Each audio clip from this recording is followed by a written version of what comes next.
നമസ്കാരം. സ്പോട്ട് ലൈവിലേക്ക് സ്വാഗതം.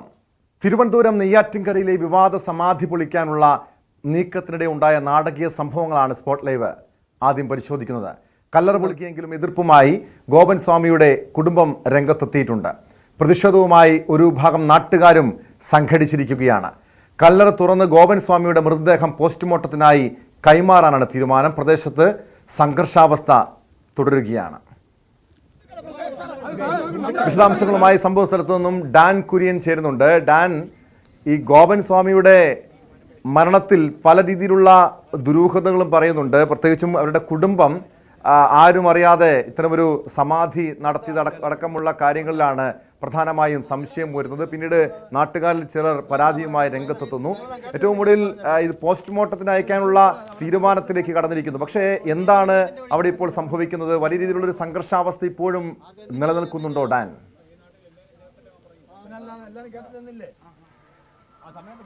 കാവിൽ വിളാകം എന്ന് പറയുന്ന സ്ഥലത്താണ് ഈ ക്ഷേത്രം, കൈലാസനാഥ ക്ഷേത്രമുള്ളത്. ആ ക്ഷേത്രത്തോട് ചേർന്നാണ് ഈ സ്വാമിയെ, ഗോപൻ സ്വാമിയെ, അദ്ദേഹം തന്നെയാണ് ഈ ക്ഷേത്രം സ്ഥാപിച്ചത്. അതിനോട് തൊട്ട് ചേർന്നാണ് അദ്ദേഹത്തിന്റെ വീട്.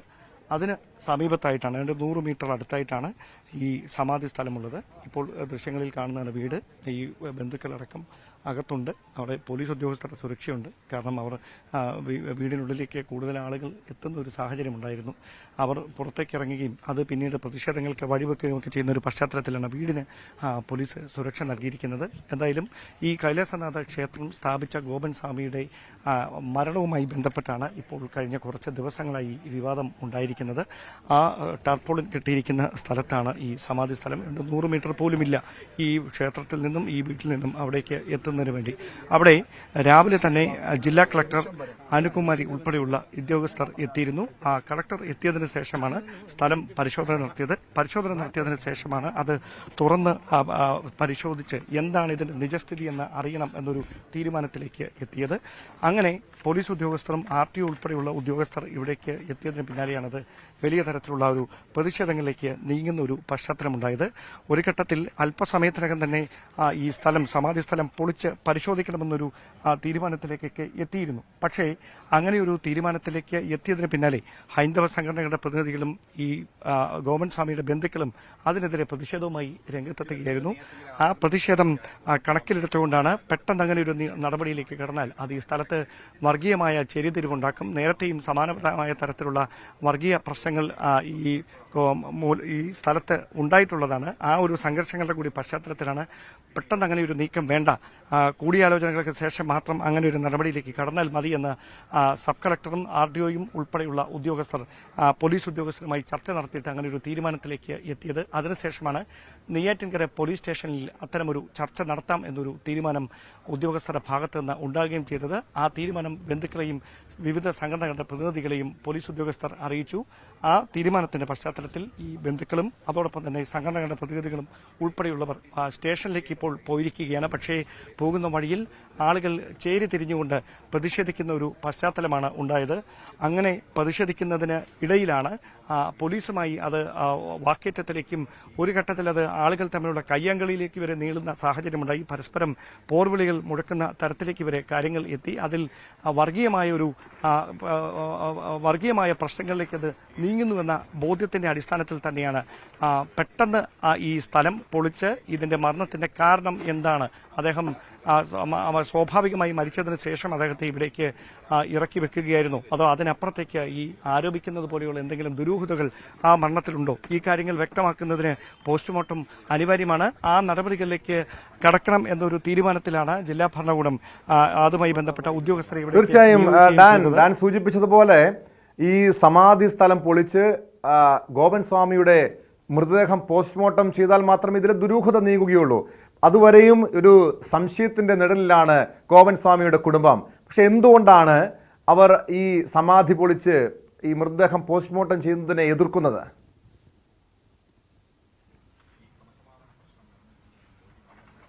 അങ്ങനെ ആചാരപ്രകാരം സമാധി ഇരുത്തിയ ഒരു സ്ഥലം പൊളിച്ച് സമാധി പുറത്ത് എടുക്കുന്നത് അത് ആചാരങ്ങൾക്ക് വിരുദ്ധമാണ്. അതുകൊണ്ട് അങ്ങനെ ഒരു കാര്യം അംഗീകരിച്ചു തരാനാവില്ല എന്നൊരു നിലപാടിൽ ഉറച്ചു നിൽക്കുകയാണ് കുടുംബാംഗങ്ങളും വിവിധ സംഘടനകളുടെ പ്രതിനിധികളും. അതുകൊണ്ട് തന്നെയാണ് അത്തരമൊരു നീക്കത്തെ ഏതു വിധേനയും എതിർക്കാനുള്ള ഒരു തീരുമാനം അവരുടെ ഭാഗത്തു നിന്ന് ഉണ്ടാകുകയും ചെയ്തിരിക്കുന്നത്. ഈ ഒരു പശ്ചാത്തലത്തിൽ തുടർ നീക്കങ്ങൾ എങ്ങനെയായിരിക്കും എന്ന് തന്നെയാണ് എടുത്തു പറയേണ്ടുന്ന കാര്യം.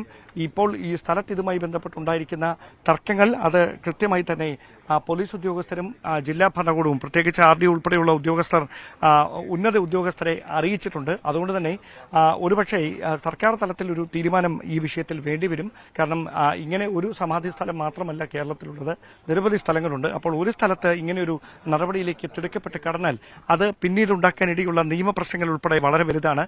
അതുകൂടി മുന്നിൽ കണ്ടുകൊണ്ടാണ് അവധാനതയോടെ ഈ വിഷയത്തിൽ കൃത്യമായ ഒരു പഠനം നടത്തിയതിനു ശേഷം മാത്രം ഒരു നടപടിയിലേക്ക് കടന്നാൽ മതി. തൽക്കാലത്തേക്ക് ഇത് പൊളിച്ചുകൊണ്ടുള്ള ഒരു പരിശോധന വേണ്ട എന്നൊരു തീരുമാനം പോലീസിന്റെ ഭാഗത്തുനിന്നും ജില്ലാ കളക്ടർ ഉൾപ്പെടെയുള്ള ഉദ്യോഗസ്ഥരുടെ ഭാഗത്തുനിന്നും ഇപ്പോൾ ഉണ്ടായിരിക്കുന്നതെന്ന് വേണം മനസ്സിലാക്കാൻ. നെയ്യാറ്റിൻകര പോലീസ് സ്റ്റേഷനിലാണ് ഇതുമായി ബന്ധപ്പെട്ട പ്രശ്നങ്ങൾ രമ്യമായി പരിഹരിക്കുന്നതിന് വേണ്ടിയുള്ള ചർച്ച നടക്കാൻ പോകുന്നത്.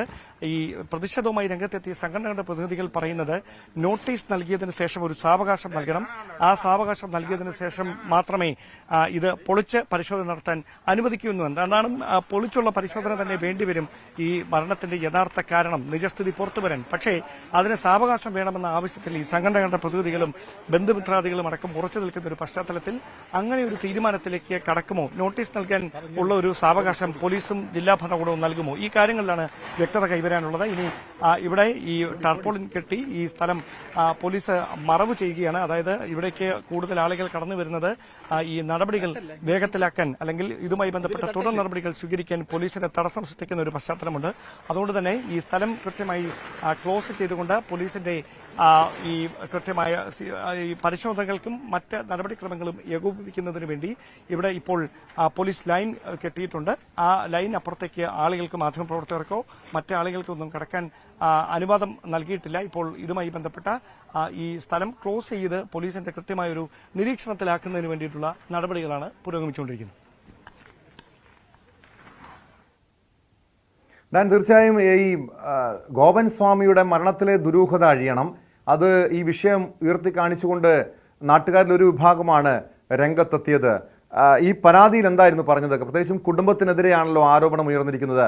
ഈ നാട്ടുകാരുടെ ആക്ഷേപം എന്താണ്? ഈ ഗോപൻ സ്വാമിയുടെ മരണത്തിൽ ദുരൂഹതയുണ്ടെന്ന് പറയുന്നതിൽ അത് ഏതെങ്കിലും രീതിയിലുള്ള ഒരു കൊലപാതകമോ മറ്റോ നടന്നു എന്നാണോ അവർ ഉന്നയിക്കുന്നത്? എന്താണ് ഈ നാട്ടുകാരുടെ പരാതിയിൽ ചൂണ്ടിക്കാണിക്കുന്നത്? ഡാൻ,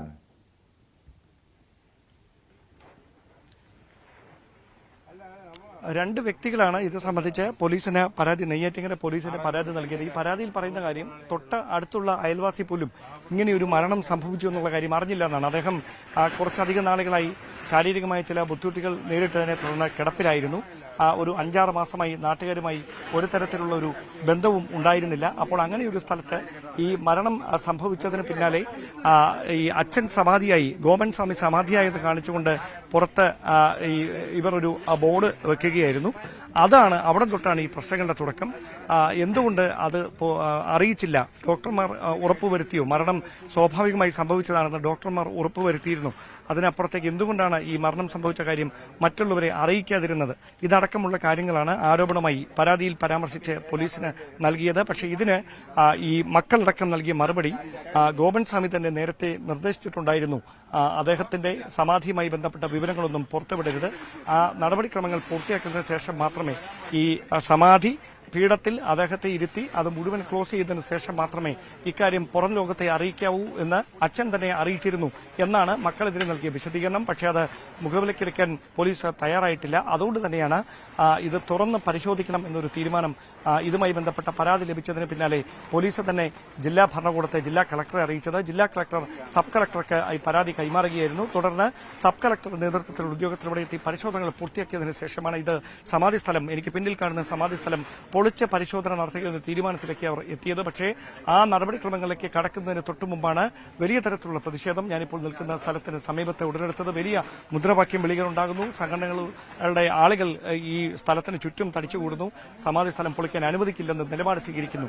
അത് വലിയ പ്രതിഷേധങ്ങളിലേക്ക് കടക്കുകയും പോലീസുമായുള്ളൊരു നേർക്കുനേർ വാക്കേറ്റത്തിലേക്ക് വരെ കടക്കുന്ന ഒരു പശ്ചാത്തലത്തിലാണ് ഉദ്യോഗസ്ഥർ ഇക്കാര്യം അവർ അറിയിച്ചത്. തുടർന്ന് അസിസ്റ്റന്റ് കമ്മീഷണറും സബ് കളക്ടറും ഉൾപ്പെടെയുള്ള ഉദ്യോഗസ്ഥരുമായി ജില്ലാ കളക്ടറും മറ്റ് ഉദ്യോഗസ്ഥരും ചർച്ച നടത്തി. ആ ചർച്ചയ്ക്കൊടുവിലാണ് ഒരു സമാധാന ചർച്ച നെയ്യാറ്റിൻകര പോലീസ് സ്റ്റേഷനിൽ നടത്തുക. ആ സ്റ്റേഷനിൽ നടത്തുന്ന ചർച്ചയ്ക്കൊടുവിൽ മാത്രം ഇത് പൊളിക്കുന്ന കാര്യത്തിൽ ഒരു തീരുമാനം എടുത്താൽ മതി എന്നൊരു തീരുമാനം കൈക്കൊണ്ട് ഇവിടെ നിന്ന് അവർ പിരിയുകയായിരുന്നു. അല്പസമയം മുമ്പ് ഇങ്ങനെ സമാധാനപരമായ ഒരു സാഹചര്യമായിരുന്നില്ല. ഇവിടെ വലിയ മുദ്രാവാക്യം വിളികളായിരുന്നു, വലിയ വാക്കേറ്റങ്ങൾ നടക്കുകയായിരുന്നു ചേരി തിരിഞ്ഞുകൊണ്ട്. ആ പ്രതിഷേധങ്ങൾക്കൊക്കെ ഒടുവിലാണ് ഈ സമാധാന ചർച്ച നടത്തുന്നതിന് വേണ്ടി ഒരു നീക്കം സബ് കളക്ടറുടെ ഭാഗത്ത് നിന്ന് ഉണ്ടായത്. ആ ചർച്ച അല്പസമയത്തിനകം നെയ്യാറ്റിൻകര പോലീസ് തീർച്ചയായും ഡാൻ, ഇപ്പോൾ എന്തായാലും സമാധാന ചർച്ച നടക്കുന്നുണ്ട്. ഈ ചർച്ച പരാജയപ്പെട്ട് കഴിഞ്ഞാൽ, അതായത് പോലീസിനെ സംബന്ധിച്ച് നിയമ നടപടി സ്വീകരിക്കണം, പോസ്റ്റ്മോർട്ടം നടപടികളിലേക്ക് കടക്കണം, അതിന് ഈ സമാധി സ്ഥലം പൊളിക്കണം. അത് സ്വാഭാവികമായും വലിയ രീതിയിലുള്ള ക്രമസമാധാന പ്രശ്നം വരെ ഉണ്ടാക്കാം. അങ്ങനെ ഒരു സംഘർഷാവസ്ഥ നിലനിൽക്കുന്ന സാഹചര്യത്തിൽ പോലീസ് ഇവരെ അനുനയിപ്പിക്കാതെ ഒരു നടപടികളിലേക്ക് കടക്കാനുള്ള സാധ്യതയുണ്ടോ? അതോ ഈ ചർച്ചയ്ക്ക് ശേഷം ഇവരെ ഈ പ്രതിഷേധക്കാരെ കൂടി വിശ്വാസത്തിലെടുത്തുകൊണ്ട് മാത്രമേ നടപടികളിലേക്ക് കടക്കുകയുള്ളൂ? ഡാൻ, ഞാൻ ആദ്യം തന്നെ അക്കാര്യമാണ് വ്യക്തമാക്കിയത്. നോട്ടീസ് നൽകാതെ ഇത് പൊളിക്കാൻ അനുവദിക്കില്ല എന്നൊരു നിലപാടിലാണ് ഈ സംഘടനയുടെ പ്രതിനിധികൾ ഉറച്ചു നിൽക്കുന്നത്. അവർ പോലീസിനെ അക്കാര്യം അറിയിച്ചിട്ടുണ്ട്, ജില്ലാ കളക്ടർ ഉൾപ്പെടെ അറിയിച്ചിട്ടുണ്ട്. അതുകൊണ്ട് തന്നെ അങ്ങനെ ഒരു നോട്ടീസ് നൽകണമോ എന്ന കാര്യം അല്പസമയത്തിനകം തീരുമാനിക്കും. അങ്ങനെ നോട്ടീസ് നൽകിക്കഴിഞ്ഞാൽ പിന്നീട് എത്ര സമയത്തിനകം ഇത് പൊളിച്ചു മാറ്റും, പൊളിച്ച് അദ്ദേഹത്തിന്റെ മൃതദേഹം പുറത്തെടുക്കുമെന്ന കാര്യത്തിലൊക്കെ തീരുമാനമെടുക്കേണ്ടത് പോലീസ് ഉദ്യോഗസ്ഥരാണ്. ആർ.ഡി. ഉൾപ്പെടെയുള്ള ഉദ്യോഗസ്ഥരുടെ സാന്നിധ്യത്തിലായിരിക്കും ഈ ചർച്ചകളൊക്കെ നടക്കുക. അതുകൊണ്ട് തന്നെ ഒരു കാര്യം ഉറപ്പാണ്, നിലവിൽ ഉണ്ടായ ഒരു തർക്കങ്ങളുടെയും ഒരു ക്രമസമാധാന പ്രശ്നങ്ങളുടെയും ഒക്കെ പശ്ചാത്തലത്തിൽ പെട്ടെന്നൊരു തീരുമാനത്തിലേക്ക് പോലീസ് കടക്കാൻ സാധ്യതയില്ല. അത് ഇവിടെ ഈ പ്രാദേശികമായ പ്രശ്നങ്ങൾക്ക് വഴിവെക്കുമെന്നൊരു വിലയിരുത്തലുണ്ട്. അതുകൊണ്ട് ചർച്ചകൾ നടത്തി ഒരു സമാധാനപരമായ ഒരു സമവായ നീക്കം കണ്ടെത്തിയതിനു ശേഷം മാത്രമേ അങ്ങനെ ഒരു തീരുമാനം ഉണ്ടാകുകയുള്ളൂ. വൈകാതെ തന്നെ ആ കാര്യത്തെക്കുറിച്ചൊരു ധാരണ എത്തും എന്നാണ് മനസ്സിലാക്കാൻ കഴിയും.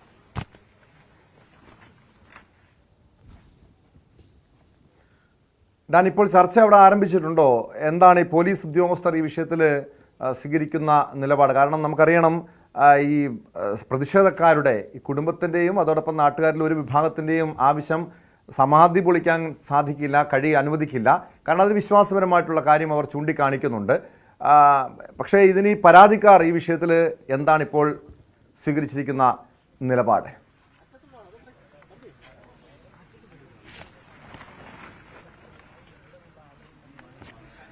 ഞാനിപ്പോൾ നിൽക്കുന്നത് സമാധി സ്ഥലത്താണ്. ഈ ചർച്ച നടക്കുന്നത് പോലീസ് സ്റ്റേഷനിലാണ്. ചർച്ച തുടങ്ങാൻ തന്നെയാണ് സാധ്യത. ഒരുപക്ഷെ തുടങ്ങിയിട്ടുണ്ടാകുമെന്നാണ് മനസ്സിലാക്കാൻ കഴിയുന്നത്. അങ്ങനെയാണെങ്കിൽ ഈ പ്രതിഷേധവുമായി രംഗത്തെത്തിയവർ പോലീസ് നോട്ടീസ് നൽകാതെ ഇങ്ങനെയൊരു നീക്കത്തിലേക്ക് കടന്നതിലുള്ള അവരുടെ അമർഷം പോലീസിനെ അറിയിക്കും, സബ് കളക്ടർ ഉൾപ്പെടെയുള്ള ഉദ്യോഗസ്ഥരെ അറിയിക്കും. അതിനുശേഷം ഇത് തുറന്ന് പരിശോധിക്കണമെന്ന് ആവശ്യപ്പെട്ടവരുടെ പ്രതിഷേധവും അവരുടെ ഭാഗവും പോലീസ് കേൾക്കും. അതിനുശേഷമായിരിക്കും ജില്ലാ കളക്ടർ ഉൾപ്പെടെയുള്ള ഉദ്യോഗസ്ഥർ ഇതിൽ എന്ത് തീരുമാനമെടുക്കണം, ഇത് എപ്പോൾ തുറന്ന് പരിശോധിക്കണമെന്ന കാര്യത്തിലേക്ക് ഒരു അന്തിമമായ തീരുമാനമെടുക്കുന്നതിന് വേണ്ടി വിശദമായ ഒരു ചർച്ച ഉദ്യോഗസ്ഥ തലത്തിൽ നടത്തുക. അതിനുശേഷം മാത്രമേ ഇക്കാര്യത്തിൽ ധാരണ ഉണ്ടാകുകയുള്ളൂ. രണ്ട് സാധ്യതകളാണ് മുന്നിലുള്ളത്. പോലീസിന് ഈ പ്രതിഷേധങ്ങൾ വകവയ്ക്കാതെ ഈ സമാധി സ്ഥലം തുറന്ന് പരിശോധിക്കുക, അതല്ല എങ്കിൽ ഇതിന്റെ സാഹചര്യം പറഞ്ഞ് ബോധ്യപ്പെടുത്തിയതിനു ശേഷം സ്ഥലം തുറന്ന് പരിശോധിക്കുക. ഇതിൽ ഒരു പ്രശ്നങ്ങൾക്ക് വഴിവെക്കാത്ത തരത്തിൽ എല്ലാവരെയും ഇതിന്റെ സാഹചര്യം പറഞ്ഞ് മനസ്സിലാക്കിയതിനു ശേഷം നോട്ടീസ് നൽകിക്കൊണ്ട് ഈ സ്ഥലം തുറന്ന് പരിശോധിക്കുന്ന തരത്തിലുള്ള ഒരു നടപടിയിലേക്ക് പോലീസ് കടക്കാനാണ് സാധ്യത. അതുമായി ബന്ധപ്പെട്ടുള്ള ചർച്ചകളാണ് പുരോഗമിക്കുന്നത്.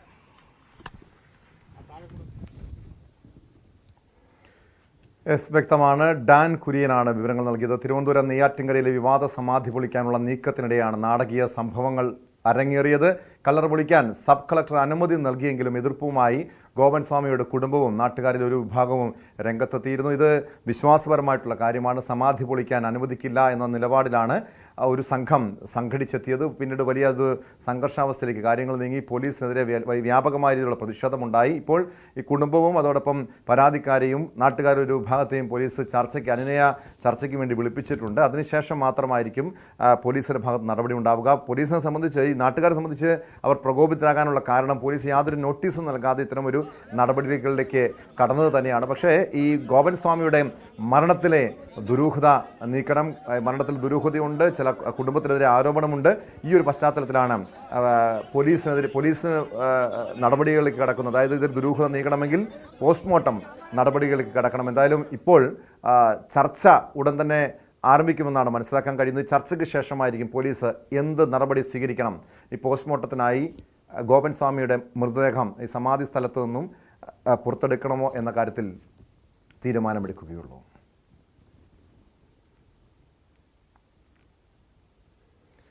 പത്തനംതിട്ടയിൽ ദളിത് പെൺകുട്ടിയെ പീഡിപ്പിച്ച കേസിൽ കൂടുതൽ അറസ്റ്റ്. കഴിഞ്ഞ ദിവസം കസ്റ്റഡിയിലുണ്ടായിരുന്ന 4 പേരുടെയും മറ്റ് പ്രതിയുടെയും അറസ്റ്റുകൾ ഇന്ന് റെക്കോർഡ് ചെയ്തു. ഇതോടെ അറസ്റ്റിലായവരുടെ എണ്ണം 39 ആയിട്ടുണ്ട്.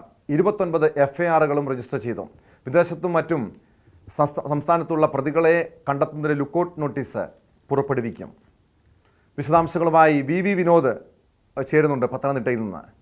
വിനോദ്, ഈ ദളിത് പെൺകുട്ടിക്ക് ക്രൂരമായ പീഡനം ഏൽക്കേണ്ടി വരുന്നു. നിരവധി പേർ, അതായത് 13 വയസ്സ് മുതൽ ക്രൂരമായ പീഡനത്തിന് ഇരയാകേണ്ടി വന്നു. 5 വർഷത്തോളം നിരവധി പേർ പീഡിപ്പിച്ചുവെന്ന വിവരമാണ് പോലീസിന് ലഭിച്ചത്. നിലവിൽ എത്ര പേരെ 39 പേരുടെ അറസ്റ്റ് രേഖപ്പെടുത്തിയിട്ടുണ്ടെന്ന് പറയുന്നു. കൂടുതലും ആളുകളും വിദേശത്തും മറ്റ് സംസ്ഥാനങ്ങളിലുമാണ്. അവരെ നാട്ടിലെത്തിക്കാൻ വേണ്ടിയുള്ള നടപടികൾ ഉണ്ടായിട്ടുണ്ടോ? ഇന്ന് കൂടുതൽ അറസ്റ്റ് ഉണ്ടാകുമെന്നാണോ കണക്കാക്കേണ്ടത്?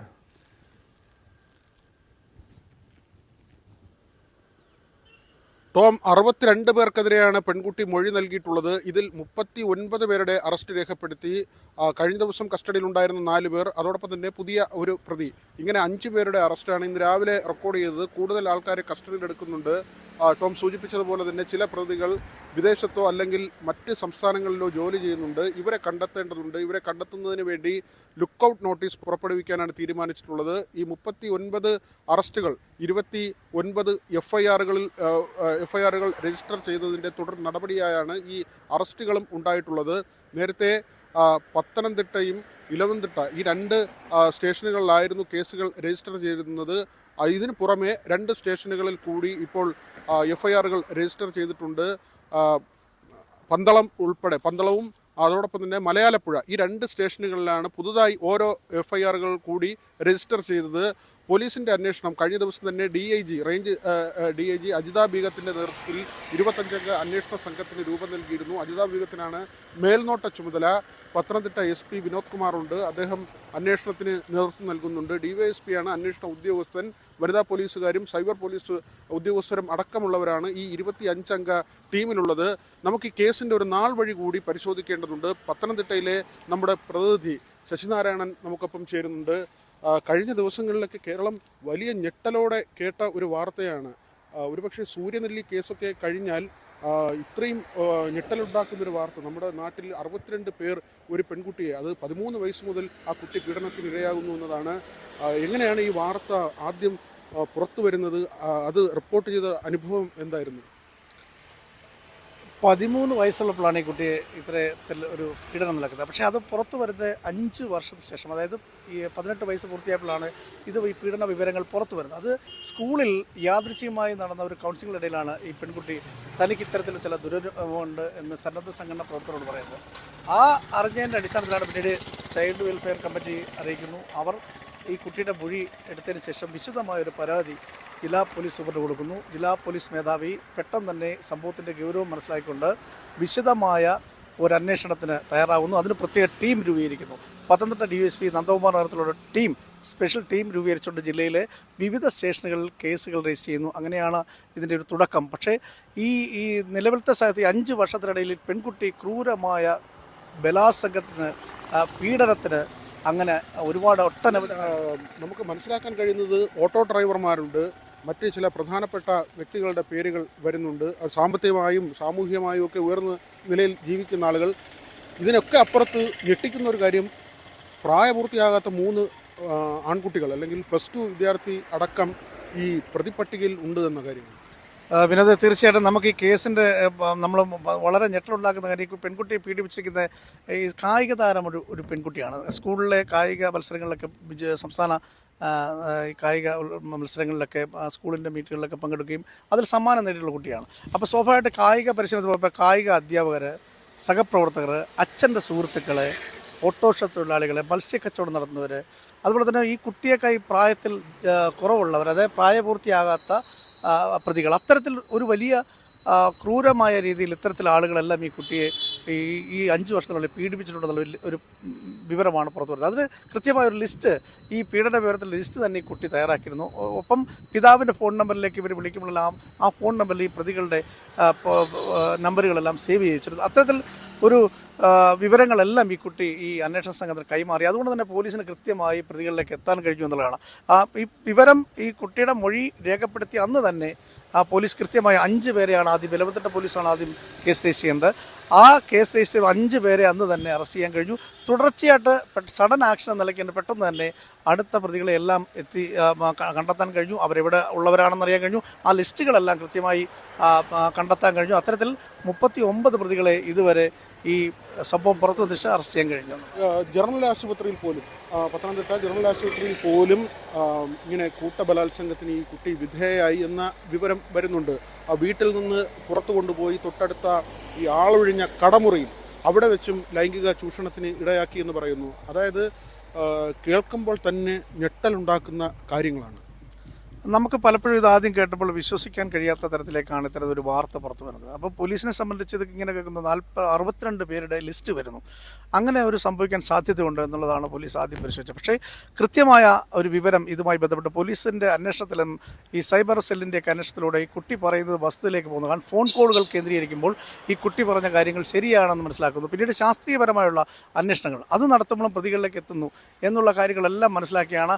അതെല്ലാം പരിശോധിച്ച ശേഷമാണ് ഈ പ്രതികളെ പോലീസ് ഇപ്പോൾ അറസ്റ്റ് ചെയ്തിട്ടുള്ളത്. എന്തായാലും ഈ കുട്ടിയെ ഈ ജനറൽ ആശുപത്രിയിൽ വെച്ച് പീഡിപ്പിക്കുന്നു. ഒപ്പം പത്തനംതിട്ടയിലെ സ്വകാര്യ ബസ് സ്റ്റാൻഡിൽ അവിടെ വെച്ച് പീഡനം നടക്കുന്നു. തൊട്ടടുത്ത് നഗരത്തിൽ തന്നെ ചുട്ടിപ്പാറ എന്ന് പറഞ്ഞൊരു കേന്ദ്രമുണ്ട്. അവിടെയും 5ഓളം പേരാണ് ഈ കുട്ടിയെ പീഡിപ്പിക്കുന്നത്. നമ്മൾ മനസ്സിലാക്കണം, രാത്രി ഈ കുട്ടിയെ വീട്ടിൽ ആദ്യം ഈ കുട്ടിയുടെ സുഹൃത്തായ സുബിൻ എന്ന് പറഞ്ഞ ആളാണ് ഈ കുട്ടിയുമായി സൗഹൃദത്തിലാകുകയും ആദ്യം ഈ കുട്ടിയെ അതിലേക്കാണ് വരുന്നത്. അതായത് ഈ കുട്ടിക്ക് 13 വയസ്സുള്ളപ്പോൾ ഒരു 16കാരൻ ഈ കുട്ടിയുമായി സൗഹൃദത്തിലാവുകയും രാത്രി വീട്ടിൽ നിന്ന് പുറത്തു കൊണ്ടുപോവുകയും ലൈംഗികമായി ചൂഷണം ചെയ്യുകയും ആ ദൃശ്യങ്ങൾ ഫോണിൽ പകർത്തുകയും ചെയ്തു.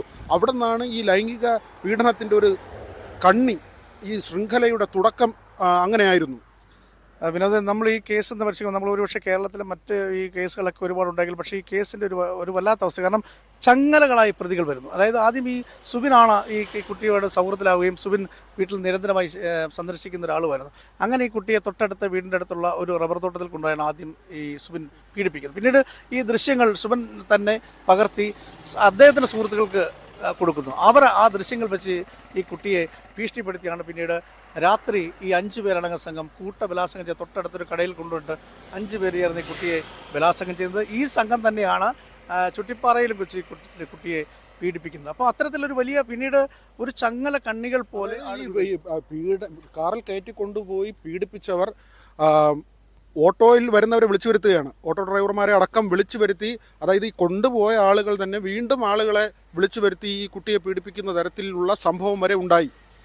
തീർച്ചയായും ഓട്ടോറിക്ഷ തൊഴിലാളികൾ, ഞാൻ സൂചിപ്പിച്ചല്ലോ, ഈ കുട്ടിയേക്കായി വലിയ പ്രായമുള്ളവർ, പ്രായം കുറഞ്ഞവർ, അത്തരത്തിൽ ആളുകൾ ഈ ഓട്ടോറിക്ഷയിൽ ഈ കുട്ടിയെ കയറ്റിക്കൊണ്ടുപോയിട്ട് ഓട്ടോറിക്ഷ ഡ്രൈവർമാർ വരെ ഇതിനകത്ത് പീഡനത്തിലേത് അവർ ഓട്ടോറിക്ഷയും പോലീസ് കണ്ടെത്തിയിട്ടുണ്ട്. അവരും അറസ്റ്റിലാണ്, റിമാൻഡിലാണ് ഇപ്പോൾ നിലവിലുള്ള ഈ ആളുകളെല്ലാം. എന്തായാലും ഒരു നടുക്കുന്ന ഒരു കേരളത്തെ സംബന്ധിച്ച് ഞെട്ടിക്കുന്നൊരു വാർത്ത എന്ന് നൽകിയാണ്. കാരണം 13 വയസ്സ് മുതൽ 18 വയസ്സ് പ്രായമാകുന്നവരെ ഒരു കുട്ടി 62 പേരുടെ ക്രൂരമായ പീഡനത്തിന്, ലൈംഗിക പീഡനത്തിന് ഇരയാകുമെന്ന് പറയുന്നത് കേരളം ഞെട്ടിക്കുന്ന ഒരു സംഭവമാണ്. അതുകൊണ്ട് തന്നെ കേസിൻ്റെ മാനം അതോടെ മാറി. കാരണം ദേശീയ വനിതാ കമ്മീഷൻ ഈ കേസിൽ ഇടപെട്ടു, റിപ്പോർട്ട് ആവശ്യപ്പെട്ടു. അതോടുകൂടി തന്നെ DIG നേതൃത്വത്തിൽ ഈ കേസ് അന്വേഷണത്തിൽ പോയി. ഏതായാലും പോലീസ് വളരെ ചടുലമായ ഒരു നീക്കം ഈ കേസ് നടത്തുന്നുണ്ട്. വിദേശത്ത് പോയ ആളുകൾ അല്ലെങ്കിൽ ഇതര സംസ്ഥാനങ്ങളിൽ പോയിട്ടുള്ളവരെ ഇവരെ എല്ലാം നാട്ടിൽ തിരിച്ചു കൊണ്ടുവരാനുള്ള സംവിധാനത്തിൽ പോലീസ് നടത്തുന്നുണ്ട്. എന്തായാലും ലുക്കൗട്ട് നോട്ടീസ് പുറപ്പെടുപ്പിക്കാൻ സാധ്യതയുണ്ട് പ്രതികളെ അറസ്റ്റ് ചെയ്യാൻ കഴിഞ്ഞില്ലെങ്കിൽ. നമ്മൾ വിദേശത്തുള്ളവർ, മറ്റ് സംസ്ഥാനങ്ങളിലുള്ളവർ, അവരെ കണ്ടെത്തുന്നതിന് വേണ്ടി ലുക്കൗട്ട് നോട്ടീസ് പുറത്തിറക്കാനുള്ള ഒരു തീരുമാനം. അതോടൊപ്പം തന്നെ ഞാൻ ചേർത്ത് വയ്ക്കുന്നത്, ഈ കുട്ടികൾക്ക് നൽകുന്ന കൗൺസലിംഗ് അവരെ അതിന് വിധേയമാക്കുന്നത് ഈ കേസിൽ എത്രമാത്രം പ്രാധാന്യമുള്ളതായി മാറി എന്നതാണ്. എന്താണ് അതേക്കുറിച്ചുള്ള ഒരു അനുഭവം? വിനോദേ, നമ്മൾ പറയുകയാണെങ്കിൽ പലപ്പോഴും ഈ സ്കൂളുകളിലൊക്കെ കൗൺസിലിംഗ് ഉണ്ട്. തീർച്ചയായും ആ കൗൺസിലിംഗ് വളരെ ആവശ്യമാണെന്നാണ് മനസ്സിലായത്. യാദൃച്ഛികമായി നടന്നൊരു കൗൺസിലിംഗ്, ഈ കേസുമായി ബന്ധപ്പെട്ട് ആ കൗൺസിലാണ് ഈ കുട്ടി എനിക്ക് ചില കാര്യങ്ങൾ പറയാനുണ്ട് എന്ന് ഈ സന്നദ്ധ സംഘടന പ്രവർത്തകരോട് പറയുന്നത്. ആ കൗൺസിലിങ്ങിലൂടെയാണ് ഇത്രയും ഞെട്ടിക്കുന്ന വാർത്ത പുറത്തു വരുന്നത്. എന്തായാലും തീർച്ചയായും അത്തരം കാര്യങ്ങൾ ശക്തമാക്കേണ്ട ഒരു സാഹചര്യം കേരളത്തിൽ ഉണ്ടാകുന്നു. കേരളത്തിലെ കുട്ടികളെ അതുപോലെ തന്നെ സ്കൂളുകൾ കേന്ദ്രീകരിച്ചും കോളേജുകൾ കേന്ദ്രീകരിച്ചും ഇത്തരമുള്ള കാര്യങ്ങൾ ഒരു അവയർനെസ് ആവശ്യമാണ്. ആ കൗൺസിലിൽ കൂടിയാണ് ഈ കുട്ടി ഇത്തരം പീഡന വിവരം പുറത്തു പറയുന്നത്. എന്തായാലും ഒരു വലിയ ഒരു പീഡനത്തെ കേരളത്തിൽ നടന്നൊരു വലിയ പീഡനത്തിൻ്റെ ചുരുളുകൾ അങ്ങനെ അഴിയുകയാണ്. എന്തായാലും പ്രതികളെല്ലാം ഓരോന്നായി പോലീസ് കണ്ടെത്തും. പോലീസിൻ്റെ അന്വേഷണത്തെ എത്ര നമ്മൾ പറഞ്ഞാലും മതിയാവത്തില്ല. കാരണം അവരുടെ ചടുലമായ നീക്കങ്ങൾ, അവരുടെ അന്വേഷണ മികവ്, ആദ്യമൊക്കെ പ്രതികളെ സംബന്ധിച്ച് പോലീസ് നമ്മളോടൊന്നും പങ്കുവച്ചില്ല. കാരണം ഈ പ്രതികൾ രക്ഷപ്പെടാൻ സാധ്യതയുണ്ട് എന്നുള്ളതുകൊണ്ടാണ്. തീർച്ചയായിട്ടും ഈ കേസ് നൽകുന്ന ഒരു പാഠം കൂടിയുണ്ട്. 13 വയസ്സുള്ളപ്പോൾ ആ കുഞ്ഞിനെ പീഡിപ്പിച്ചു തുടങ്ങിയതാണ്. ഇപ്പോൾ 18 വയസ്സാകുന്നു. പലരും അതിനുശേഷം വിവാഹം കഴിച്ചു പോയവരുണ്ട്, വിവാഹം ഉറപ്പിച്ച പ്രതിയുണ്ട്, മറ്റ് ജോലികൾ കിട്ടി പോകുന്ന ആൾക്കാരുണ്ട്. നിയമം ഏറ്റവും വലുതാണ്. കുഞ്ഞുങ്ങളോട് പ്രത്യേകിച്ച് ക്രൂരത കാണിക്കുമ്പോൾ ഓർക്കേണ്ട കാര്യമാണ്. സ്ത്രീകളോടും കുട്ടികളോടും അപമര്യാദയായി പെരുമാറുമ്പോൾ ഏവരും ഓർത്തു വെക്കേണ്ട ഒരു കാര്യം കൂടിയാണ്. നിയമം നിങ്ങളുടെ പിറകെ ഉണ്ട്. അതുകൊണ്ട് തന്നെ ഏറ്റവും മാന്യമായി, ഏറ്റവും മര്യാദയ്ക്ക് ആളുകളോട് പെരുമാറുക, പ്രത്യേകിച്ച് സ്ത്രീകളോടും കുട്ടികളോടും പെരുമാറുക. മുഖ്യമന്ത്രി കഴിഞ്ഞ ദിവസത്തെ അദ്ദേഹത്തിൻ്റെ പ്രസംഗത്തിൽ പറഞ്ഞതും അതുതന്നെയാണ്. ടോം.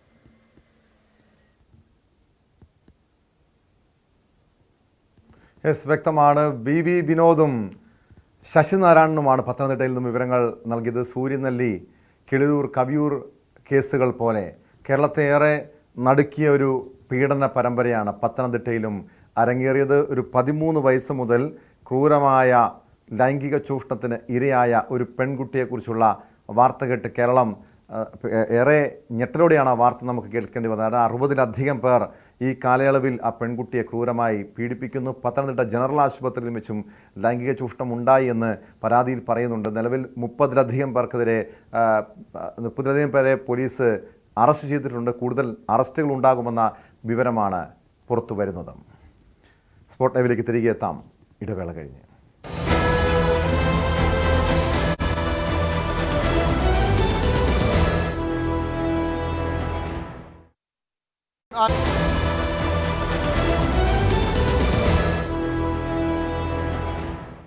സ്പോട്ട് ലൈവ് തുടരുന്നു. നടി ഹണി റോസിന്റെ പരാതിയുമായി ബന്ധപ്പെട്ട കേസാണ് സ്പോട്ട് ലൈവിന് പരിശോധിക്കുന്നത്. സമൂഹ മാധ്യമങ്ങളിലൂടെ അപകീർത്തിപ്പെടുത്തിയതിന് രാഹുൽ ഈശ്വറിനെതിരെ നടി ഹണി റോസ് നൽകിയ പരാതിയിൽ ധൃതി പിടിച്ച് നീക്കം വേണ്ടെന്ന നിലപാടിലാണ് പോലീസ്. കേസിൽ പ്രാഥമിക അന്വേഷണം തുടങ്ങിയിട്ടുണ്ട്. രാഹുൽ ഈശ്വറിനെതിരെയുള്ള പരാതിയിൽ ജാമ്യമില്ലാ വകുപ്പുകൾ ചുമത്താനുള്ള സാഹചര്യം നിലവിൽ ഇല്ല എന്നാണ് പോലീസിന്റെ നിലപാട്. അതേസമയം ഹണി റോസിന്റെ പരാതിയിൽ കാക്കനാട് ജയിലിൽ കഴിയുന്ന ബോബി ചെമ്മണ്ണൂരിന്റെ ജാമ്യാപേക്ഷ ഹൈക്കോടതി നാളെ പരിഗണിക്കുന്നുണ്ട്. വിശദാംശങ്ങളുമായി കൊച്ചിയിൽ നിന്ന് ആജ്ഞ രവീന്ദ്രൻ ചേരുന്നു. ആജ്ഞ, നാളെ ബോബി ചെമ്മണ്ണൂരിൻ്റെ ജാമ്യാപേക്ഷ പരിഗണിക്കുന്നു. അതോടൊപ്പം തന്നെ രാഹുൽ ഈശ്വറിൻ്റെ മുൻകൂർ ജാമ്യാപേക്ഷയും കോടതിയുടെ പരിഗണനയിലുണ്ട്. ഈ കേസിൽ ഹണി റോസിൻ്റെ പരാതിയിൽ നിലവിൽ രാഹുൽ ഈശ്വറിനെതിരെ തിടുക്കപ്പെട്ടൊരു നീക്കം വേണ്ട, ചോദ്യം ചെയ്യാൻ വിളിപ്പിക്കുകയോ അറസ്റ്റോ മറ്റ് നടപടികളിലേക്ക് കടക്കേണ്ടതില്ല എന്ന് തന്നെയാണോ പോലീസിന്റെ തീരുമാനം?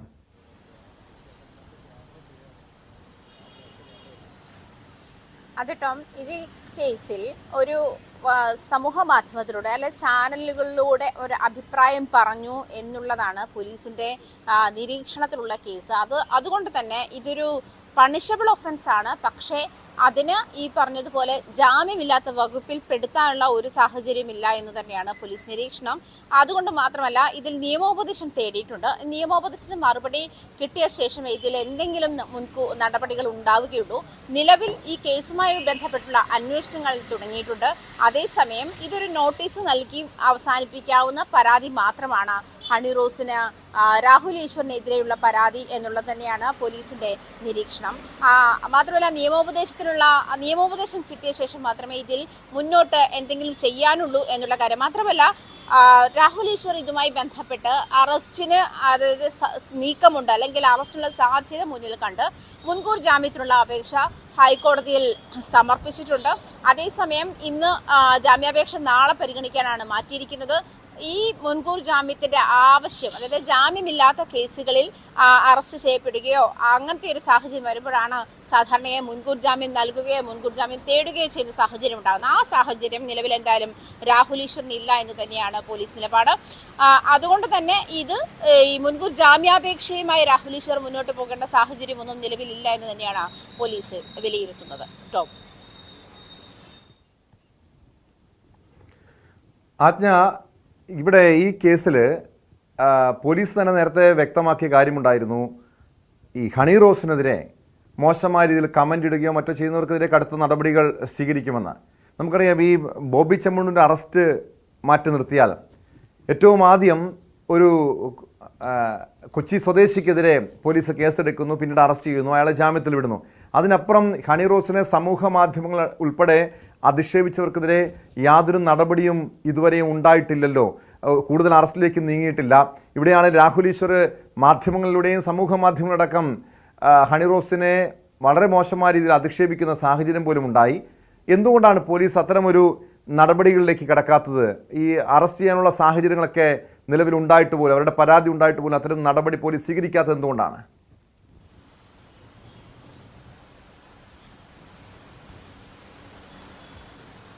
ടോം, ഈ കുമ്പള സ്വദേശി ഷാജി എന്ന ആളെയാണ് ഇതുമായി ബന്ധപ്പെട്ട് ആദ്യമായിട്ട് എറണാകുളം സെൻട്രൽ പോലീസ് അറസ്റ്റ് ചെയ്തിരിക്കുന്നത്. അദ്ദേഹത്തിന് ജാമ്യം ലഭിക്കുകയും ചെയ്തു. അക്കാര്യത്തിലും പോലീസ് പറയുന്ന ഒരു കാര്യം എന്ന് പറഞ്ഞാൽ ഇത് ജാമ്യം ലഭിക്കുന്ന വകുപ്പ് തന്നെയാണ് അദ്ദേഹം ചെയ്തിട്ടുള്ളത്. സമൂഹ മാധ്യമങ്ങളുടെ അധിക്ഷേപം നടത്തി എന്നുള്ളതാണ് ഷാജിക്കെതിരായ കുറ്റം. അങ്ങനെ നടത്തിയിട്ടുള്ള 20 പേരെ അന്ന് ഐഡന്റിഫൈ ചെയ്തിട്ടുണ്ട് എന്ന് പോലീസ് പറഞ്ഞതാണ്. പക്ഷേ ടോം പറഞ്ഞതുപോലെ ഇതുമായി ബന്ധപ്പെട്ടുള്ള, അതായത് ഈ ബാക്കിയുള്ള 20 പേരെ അവരുടെ ലൊക്കേഷൻ, അതായത് പല ആളുകളും വ്യാജ ഐഡി ഉപയോഗിച്ചിട്ടാണ് ഇത്തരം കമന്റുകൾ സോഷ്യൽ മീഡിയ ഹാൻഡിലുകളിൽ കൈകാര്യം ചെയ്തിരിക്കുന്നത്. അതേസമയം ഇങ്ങനെ ഒരു കേസ് വന്നപ്പോൾ, അല്ലെങ്കിൽ ഇങ്ങനെ ഒരു അന്വേഷണം വന്നപ്പോൾ അതുമായി ബന്ധപ്പെട്ട് പോലീസ് മുന്നോട്ട് നീങ്ങുന്നു എന്നറിഞ്ഞപ്പോൾ തങ്ങളുടെ വ്യാജ ഐഡി മുഴുവൻ ഡിലീറ്റ് ചെയ്തിട്ട് പോകുന്ന ഒരു സാഹചര്യം, അത് ആ സമയത്ത് പോലീസിന് ബുദ്ധിമുട്ടുണ്ടാക്കിയിരുന്നെങ്കിൽ പോലും ലൊക്കേഷൻ ഉപയോഗിച്ച് അത് ഫൈൻഡ് ഔട്ട് ചെയ്യാമെന്നൊരു സാഹചര്യത്തിലേക്ക് വന്ന ശേഷമാണ് ഈ 20 പേരെ കണ്ടുപിടിക്കുന്ന, അല്ലെങ്കിൽ 20 പേരെ ഐഡന്റിഫൈ ചെയ്യുന്ന ഒരു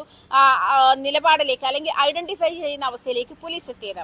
അതിനുശേഷം ഈ ഹണി റോസിന്റെ കേസിൽ ബോബി ചെമ്മണ്ണൂരുമായി ബന്ധപ്പെട്ടുള്ള പരാതിയിൽ അതിൽ സോഷ്യൽ മീഡിയ ഹാൻഡിലുകളിൽ ഇത്തരത്തിലുള്ള മോശം കോമന്റുകൾ വരുന്ന കാര്യം, ഇത്തരം കാര്യങ്ങളൊക്കെ പരിഗണിച്ചുകൊണ്ട് തന്നെയാണ് അന്വേഷണ സംഘത്തിൽ സൈബർ പോലീസുകാർ ഉൾപ്പെടെയുള്ള സംഘം, അതായത് ACP ജയകുമാർ അന്വേഷണത്തിന് നേതൃത്വം നൽകുകയും 3 വനിതാ പോലീസുകാർ ഉൾപ്പെടെ 10 പേരടങ്ങിയ അന്വേഷണ സംഘത്തിൽ ബാക്കിയുള്ള ആളുകളൊക്കെ സൈബർ പോലീസ് വിങ്ങായിരുന്നു, സൈബർ പോലീസിൽ നിന്നുള്ള വിങ്ങായിരുന്നു.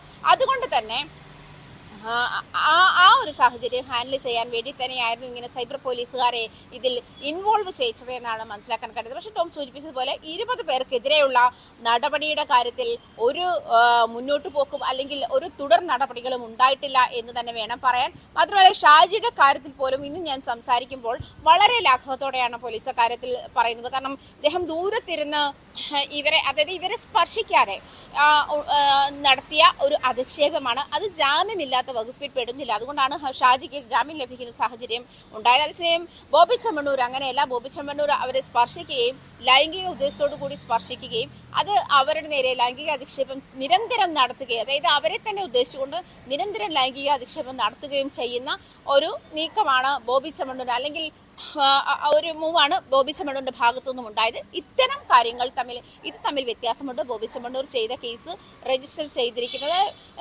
ഭാരതീയ ന്യായ സംഹിത 75 വകുപ്പിൽ പ്രകാരമുള്ള 1-4 ഇത് രണ്ടും ജാമ്യമില്ലാത്ത വ്യവസ്ഥകൾ നിഷ്കർഷിക്കുന്നതാണ് എന്നുകൂടി പോലീസ് പറയുന്നുണ്ട്. അതേസമയം ഈ സോഷ്യൽ മീഡിയ ഹാൻഡിലുകളിലുള്ള കമന്റ് എന്ന് പറയുന്നത് ജാമ്യം ലഭിക്കാത്ത വകുപ്പല്ല, ജാമ്യം ലഭിക്കുന്ന വകുപ്പ് തന്നെയാണ്. പക്ഷേ അറസ്റ്റ് ചെയ്ത് ജാമ്യത്തിൽ വിടുന്ന നടപടിയിലേക്കാണ് അത് പോവുക. അല്ലെങ്കിൽ അറസ്റ്റ് ഉണ്ടാകുന്ന പോലീസ് ഈ കാര്യത്തിൽ, അല്ലെങ്കിൽ നിയമപരമായ നടപടികൾ ഉണ്ടാകുന്ന സാഹചര്യത്തിൽ തന്നെയാണ് തീർച്ചയായും അതേ രീതിയിലുള്ള, അതായത് ആജ്ഞ സൂചിപ്പിച്ചതുപോലെ സമൂഹ മാധ്യമങ്ങളിൽ അധിക്ഷേപിക്കുന്ന കേസുകളിൽ ജാമ്യം ലഭിക്കാവുന്ന വകുപ്പുകളാണുള്ളത്.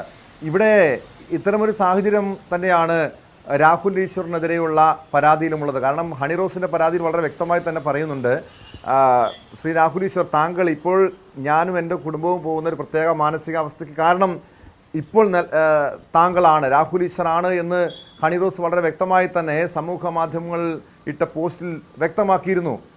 പക്ഷേ പോലീസ് യാതൊരു നടപടിയും സ്വീകരിച്ചില്ല. ഒരു വ്യവസായ പ്രമുഖനെ അറസ്റ്റ് ചെയ്തു എന്ന് കൊട്ടിഘോഷിച്ചു. പക്ഷെ അതിനുശേഷം എന്ത് നടപടി സ്വീകരിച്ചു? പോലീസ് പ്രോസിക്യൂഷൻ കഴിഞ്ഞ ദിവസം ബോബി ചെമ്മണ്ണൂരിൻ്റെ ജാമ്യാപേക്ഷ കോടതിയിൽ പരിഗണിച്ചപ്പോഴും ചൂണ്ടിക്കാണിച്ച കാര്യം, ബോബി ചെമ്മണ്ണൂരിന് ജാമ്യം അനുവദിച്ചാൽ അത് സമൂഹ മാധ്യമങ്ങളടക്കം സ്ത്രീകൾക്ക് നേരെ അധിക്ഷേപം നടത്തുന്നവർക്ക് ഒരു കൂടുതൽ ഒരു ധൈര്യം പകരുന്നു, അല്ലെങ്കിൽ ഇതുപോലുള്ള അധിക്ഷേപങ്ങൾ നടത്താനുള്ള സാഹചര്യം സൃഷ്ടിക്കും എന്നുകൂടി പ്രോസിക്യൂഷൻ ചൂണ്ടിക്കാണിച്ചതാണ്, പോലീസ് ചൂണ്ടിക്കാണിച്ചതാണ്. പക്ഷേ എന്ത് നടപടി സ്വീകരിച്ചു എന്നൊരു ചോദ്യം ഇപ്പോഴും ബാക്കിയാകുന്നുണ്ട്. കാരണം രാഹുൽ ഈശ്വറിനെതിരെ നടപടിയില്ല, ഹണി റോസിനെ സമൂഹ മാധ്യമങ്ങളിൽ വീണ്ടും പല രീതിയിൽ ആക്ഷേപിക്കുന്നവരുണ്ട്, അവർക്കെതിരെയും നടപടിയില്ല. നേരത്തെ പോലീസ് എടുത്ത, അതായത് ബോബി ചെമ്മണ്ണൂരിൻ്റെ അറസ്റ്റിന് തൊട്ട് മുൻപാണ് 30-ലധികം പേർക്കെതിരെ കേസെടുത്തത്. അതിനപ്പുറം എന്ത് നടപടിയാണ് പോലീസ് ഇതുവരെ ഈ കേസുമായി ബന്ധപ്പെട്ട് സ്വീകരിച്ചിരിക്കുന്നത്?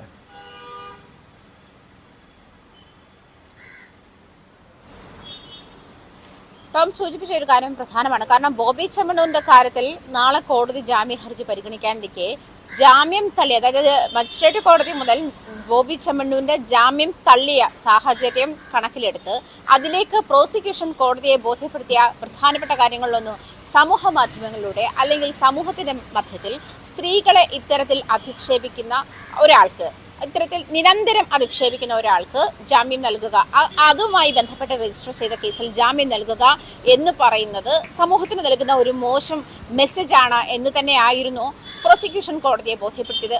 അത് മാത്രമായിരുന്നില്ല, ഇത്തരം നിയമ നടപടികൾ നേരിടുമ്പോഴും കോടതിക്ക് മുൻപാകെ ഈ ഒരു, അതായത് ഒരു സ്ത്രീക്കെതിരെ ലൈംഗിക അധിക്ഷേപം നടത്തി, ലൈംഗിക അതിക്രമം നടത്തി തുടങ്ങിയ വകുപ്പുകളൊക്കെ ചുമത്തപ്പെട്ട് കോടതിക്ക് മുൻപാകെ അല്ലെങ്കിൽ പോലീസിന് മുൻപാകെ നിൽക്കുന്ന ഒരാൾ നടത്തിയ അല്ലെങ്കിൽ അയാൾ പ്രകടിപ്പിച്ച അയാളുടെ ബോഡി ലാംഗ്വേജ്, ശരീരഭാഷ അങ്ങേയറ്റം മോശമായിരുന്നു എന്നുള്ള ഒരു കാര്യം റെക്കോർഡിക്കലായി തന്നെയുണ്ട്. അത് കോടതിയുടെ മുൻപാകെയും ബോബി ചെമ്മണ്ണൂർ അത്തരത്തിൽ തന്നെയാണ് പ്രകടിപ്പിച്ചത്. കാരണം താൻ തെറ്റ് ചെയ്തിട്ടില്ല, അല്ലെങ്കിൽ ചെയ്തെങ്കിൽ തനിക്കിതിൽ കുറ്റബോധമില്ല എന്ന് നിരന്തരം ആവർത്തിച്ച് പറയുകയും ആ ഒരു സാഹചര്യത്തിൽ, അതായത് ഈ ചെയ്തത് തെറ്റാണ് എന്ന് ബോബി ചെമ്മണ്ണൂർ മനസ്സിലാക്കണം എന്നുള്ള ഒരു ഉദ്ദേശം കൂടി പ്രോസിക്യൂഷൻ മുന്നോട്ട് വെച്ചിരുന്നു.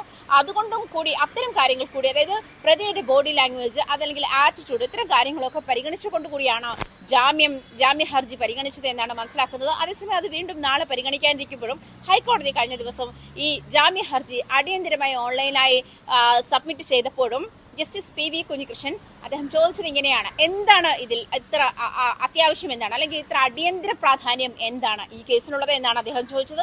മാത്രമല്ല, ഇതൊരു സാധാരണക്കാരന്റെ കേസാണ്, സാധാരണക്കാർക്ക് കൊടുക്കുന്ന പരിഗണന, ആ സാധാരണക്കാർക്ക് കൊടുക്കുന്ന പരിഗണന മാത്രമേ ഈ കേസിൽ, അത് ഒരു സ്ത്രീക്കെതിരെ ലൈംഗികാധിക്ഷേപം നടത്തിയ ബോബി ചെമ്മണ്ണൂരിനെതിരെ ചുമത്തപ്പെട്ട കേസുകൾ ബോബി ചെമ്മണ്ണൂരിനെ അത്തരത്തിൽ കൺസിഡർ ചെയ്യുന്ന ഒരു പ്രതിക്ക് നൽകുന്ന പരിഗണനകൾ മാത്രമേ നൽകിയിട്ടുള്ളൂ, അത് മാത്രമേ നൽകാവൂ എന്ന് സർക്കാരും പോലീസും ഒക്കെ കൃത്യമായി അതിനകത്തൊരു വീക്ഷണമുണ്ട്. ആ വീക്ഷണത്തിലാണ് മാർക്കിടേണ്ടത് എന്ന് വേണം പറയാൻ. കാരണം ഇത് നിയമത്തിന് മുന്നിൽ എല്ലാവരും സമന്മാരാണ് എന്നൊരു മെസ്സേജ് കോടതി നൽകുന്നുണ്ട്, കോടതി മുന്നോട്ട് വയ്ക്കുന്നുണ്ട്. അതൊരു പക്ഷേ നാളെ വരുന്ന വിധിയിലും അത്തരം ഈവൻ ജാമ്യം കിട്ടിയാൽ പോലും കോടതി വ്യക്തമാക്കിയ കാര്യമുണ്ട്. നിയമത്തിന് മുന്നിൽ എല്ലാവരും സമന്മാരാണ്. അവിടെ ബോബി ചെമ്മണ്ണൂരിന് പ്രത്യേക പരിഗണന നൽകേണ്ട കാര്യമില്ല. അതുകൊണ്ട് തന്നെയാണ് പോലീസ് തിടുക്കപ്പെട്ട് ഈ കേസ് ബോബി ചെമ്മണ്ണൂരിൻ്റെ ജാമ്യാപേക്ഷ പരിഗണിക്കേണ്ടതില്ല എന്ന് ഹൈക്കോടതി വ്യക്തമാക്കിയത്. ബോബി ചെമ്മണ്ണൂരിൻ്റെ ജാമ്യാപേക്ഷ കോടതി നാളെ പരിഗണിക്കുന്നുണ്ട്. പോലീസിൻ്റെ റിപ്പോർട്ട് കൂടി പരിഗണിച്ച ശേഷമായിരിക്കും ജാമ്യാപേക്ഷയിൽ കോടതി വിധി പറയുക. വന്യജീവി ആക്രമണത്തിൻ്റെ ഭീതിയിലാണ് വയനാട് പുൽപ്പള്ളിയും സമീപ പ്രദേശങ്ങളും. പുൽപ്പള്ളി അമരക്കുനിയിൽ ജനവാസ കേന്ദ്രത്തിലിറങ്ങിയ കടുവയെ പിടികൂടാനുള്ള ശ്രമം തുടരുകയാണ്. വനംവകുപ്പിൻ്റെ തെർമൽ ക്യാമറയിൽ കടുവയുടെ ദൃശ്യങ്ങൾ പതിഞ്ഞു. വനംവകുപ്പ് സ്ഥാപിച്ച കൂടിന് സമീപം വരെയും കടുവയെത്തിയെങ്കിലും കൂടിനുള്ളിൽ കയറിയില്ല. കടുവ ഭീതിയെ തുടർന്ന് അമരക്കുനിയിൽ സ്കൂളുകൾക്ക് അവധിയാണ്. ഇന്ന് പുലർച്ചെ കടുവ ആക്രമണത്തിൽ ഒരു വളർത്തുമൃഗം കൂടി കൊല്ലപ്പെട്ടിരുന്നു. വിശദാംശങ്ങളുമായി MS അനീഷ് കുമാർ ചേരുന്നുണ്ട്. അനീഷ്, ചെറിയൊരു ഇടവേളയ്ക്ക് ശേഷമാണ് വയനാട് ജില്ലയിൽ വീണ്ടും ഈ വന്യജീവി ആക്രമണം ഉണ്ടാകുന്നത്. നാട്ടുകാർ വലിയ ഭീതിയിലാണ്.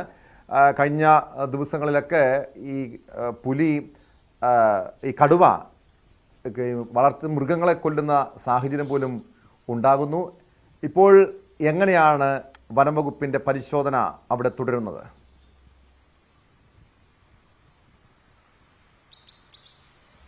ടോം, കഴിഞ്ഞ 6 ദിവസത്തിനുള്ളിൽ 3 വളർത്തുമൃഗങ്ങളെയാണ് ഇപ്പോൾ ഈ കടുവ കടിച്ചു കൊന്നിരിക്കുന്നത്. ഏറ്റവും ഒടുവിൽ ഇന്ന് പുലർച്ചെയാണ് ഒരു കേശവൻ എന്നയാളുടെ തൂപ്ര സ്വദേശി ആയ ആളുടെ വീട്ടിലെ ആടിനെ ഈ കടുവ കൊല്ലുന്ന ഒരവസ്ഥയിലേക്ക് കാര്യങ്ങൾ നീങ്ങിയത്. കഴിഞ്ഞ ദിവസങ്ങളിലൊക്കെ ഉണ്ടായ ഈ വന്യജീവി ആക്രമണത്തെ തുടർന്ന് നാട്ടുകാർ വലിയ പ്രക്ഷോഭത്തിലായിരുന്നു. അവർ ഫോറസ്റ്റ് ഓഫീസ് ഉപരോധിക്കുന്ന അടക്കമുള്ള സമര മാർഗങ്ങളിലേക്ക് തിരിഞ്ഞു. ഇതേ തുടർന്ന് വനം വകുപ്പ് പ്രത്യേക ദൌത്യ സംഘങ്ങളെ ഇവിടേക്ക് നിയോഗിച്ചിരുന്നു. ഇന്നലെ മുതൽ ഈ ദൌത്യ സംഘങ്ങൾ 3ആയി തിരിഞ്ഞ് ഈ വിവിധ മേഖലകളിൽ തെരച്ചിൽ നടത്തിക്കൊണ്ടിരിക്കുകയായിരുന്നു. ഈ കടുവയുടെ സാന്നിധ്യം കണ്ടെത്താൻ കഴിയുമോ എന്നുള്ള പരിശോധന നടത്തുകയായിരുന്നു. ഡോക്ടർ അരുൺ സക്കറിയുടെ അടക്കം നേതൃത്വത്തിലാണ് ഈ ആളുകൾ, വെറ്റിനറി സർജന്മാരടക്കം ഈ സ്ഥലത്ത് തമ്പടിച്ചിട്ടുണ്ടായിരുന്നു. 2 കുങ്കിയാനകളെ സ്ഥലത്തേക്ക് എത്തിച്ചു. കോന്നി സുരേന്ദ്രനെയും വിക്രമനെയും സ്ഥലത്തെത്തിച്ച് കാടുകൾക്കുള്ളിലും മറ്റുമൊക്കെ ഈ കടുവയുടെ സാന്നിധ്യമുണ്ടോ എന്ന് കണ്ടെത്തുന്നതിനുള്ള പരിശോധനകൾ നടത്തിവരികയുമായിരുന്നു. എന്തായാലും ഇന്നലെ ഇത്തരത്തിലുള്ള പരിശോധനകൾ പൂർണ്ണതോതിൽ വിജയം കണ്ടില്ല എങ്കിൽ പോലും ഇന്ന് ഈ കടുവയുടെ സാന്നിധ്യം തെർമൽ ക്യാമറയിൽ പതിഞ്ഞിട്ടുണ്ട്. ഇത് ഏതാണ്ട് ഈ തൂപ്രയിൽ സ്ഥാപിച്ച കൂടിന് അടുത്തേക്ക് വരെ എത്തിയിരുന്നു. പക്ഷേ കേബിൾ തട്ടിയ ശേഷം ഈ കൂടിന്റെ വാതിലുകൾ അടഞ്ഞുപോയി. അതുകൊണ്ട് മാത്രമാണ് ഈ കടുവ അകത്ത് കയറാൻ കഴിയാതെ വന്നതും കടുവ രക്ഷപ്പെടുന്ന ഒരു സാഹചര്യം ഉണ്ടായത്. എന്തായാലും 3 ഇടങ്ങളിലാണ് ഇപ്പോൾ കൂടുകൾ സ്ഥാപിച്ച് കടുവയെ പിടിക്കാനുള്ള ഊർജിതമായ ശ്രമങ്ങൾ പുരോഗമിച്ചുകൊണ്ടിരിക്കുന്നത്.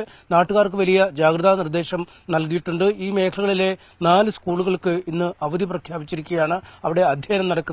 മറ്റ് പൊതുജനങ്ങളോടുമൊക്കെ ഈ പുറത്തേക്ക് കാര്യമായി ഇറങ്ങരുത് എന്ന നിർദ്ദേശമാണ് നൽകുന്നത്. കാപ്പിത്തോട്ടങ്ങളിലും കുരുമുളക് തോട്ടങ്ങളിലുമൊക്കെ വിളവെടുപ്പ് നടക്കുന്ന കാലമാണ്. തൊഴിലുറപ്പ് പദ്ധതിയിൽ ജോലി ചെയ്യുന്ന തൊഴിലാളികൾ ഒരുപാട് പുറത്തേക്ക് ഇറങ്ങി അവരുടെ ജോലിക്ക് മറ്റുമൊക്കെ പോകുന്ന സമയമാണ്. പക്ഷേ ഇവർക്കൊക്കെയും വലിയ ജാഗ്രതാ നിർദ്ദേശം നൽകിയിട്ടുണ്ട്. ഇന്നത്തെ ഒരു മിഷനിൽ, ഇന്നത്തെ ഒരു ദൌത്യത്തിൽ ഈ കടുവയെ പിടികൂടാൻ കഴിയുമെന്ന ഒരു പ്രതീക്ഷ തന്നെയാണ് അധികൃതർക്കുള്ളത്. പ്രത്യേകിച്ചും ഇത് നമ്മുടെ വനമേഖലകളിൽ കണ്ടുവരുന്ന അല്ലെങ്കിൽ കേരളത്തിലെ ഡാറ്റ ബേസിൽ ഉൾപ്പെട്ടിരിക്കുന്ന ഒരു കടുവയല്ല. ബന്ദിപ്പൂർ വനമേഖലയിൽ നിന്നും ഈ മേഖലകളിലേക്ക് എത്തിയ കടുവ എന്ന ഒരു നിഗമനമാണ് പ്രാഥമിക പരിശോധനകൾക്ക് ശേഷം വീഡിയോ ട്രാപ്പിലും മറ്റുമൊക്കെ ഇതിന്റെ വീഡിയോ ദൃശ്യങ്ങൾ പരിശോധിച്ച ശേഷം വനവകുപ്പ് ഉദ്യോഗസ്ഥർ എത്തിച്ചേർന്ന ഒരു തീരുമാനം. ഏറെ പ്രായമുള്ള കടുവയാണ്. ഒപ്പം ആരോഗ്യനില അങ്ങേയറ്റം മോശമായ അവസ്ഥയിലുള്ള ഒരു കടുവയുമാണ്. അതുകൊണ്ട് മയക്കുവെടി വെക്കുക എന്നത് ഏറ്റവും അവസാനത്തെ ഒരു മാർഗം എന്ന രീതിയിൽ മാത്രമേ അവലംബിക്കാൻ കഴിയൂ എന്നാണ് വനവകുപ്പ് ഉദ്യോഗസ്ഥർ വ്യക്തമാക്കുന്നത്.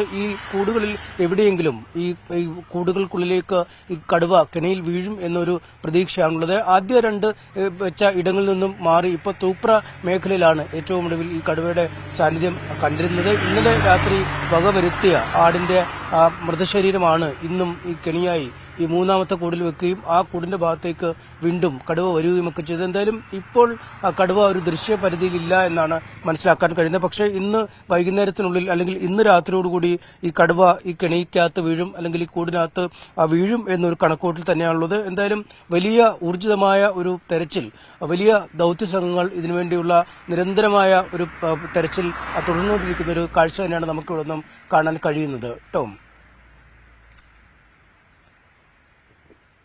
അനീഷ്, കഴിഞ്ഞ വർഷം അനീഷ് തന്നെ ഈ വയനാട്ടിൽ നിന്നും മറ്റൊരു കടുവ ആക്രമണത്തിന്റെ വാർത്തകൾ റിപ്പോർട്ട് ചെയ്തതാണ്. അന്നൊരു പള്ളിയിൽ പോയി മടങ്ങി വരികയായിരുന്ന വീട്ടമ്മയ്ക്ക് നേരെ കടുവ ചാടി വീഴുന്ന സാഹചര്യമുണ്ടായി. ഭാഗ്യം കൊണ്ടാണ് അവർ രക്ഷപ്പെട്ടത്.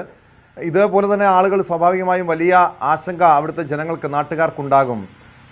ഈ വനംവകുപ്പിന്റെ ഭാഗത്തു നിന്നുള്ള നടപടികൾ ഊർജിതമായി തന്നെ നടക്കുന്നുണ്ടോ? നാട്ടുകാർക്ക് ഏതെങ്കിലും രീതിയിലുള്ള ആക്ഷേപം ഈ വിഷയത്തിൽ? ഈ വന്യജീവി ആക്രമണത്തിൽ പലപ്പോഴും വലിയ പ്രതിഷേധങ്ങളൊക്കെ അരങ്ങേറിയിട്ടുള്ള നാടാണ്, സ്ഥലമാണ് വയനാടും.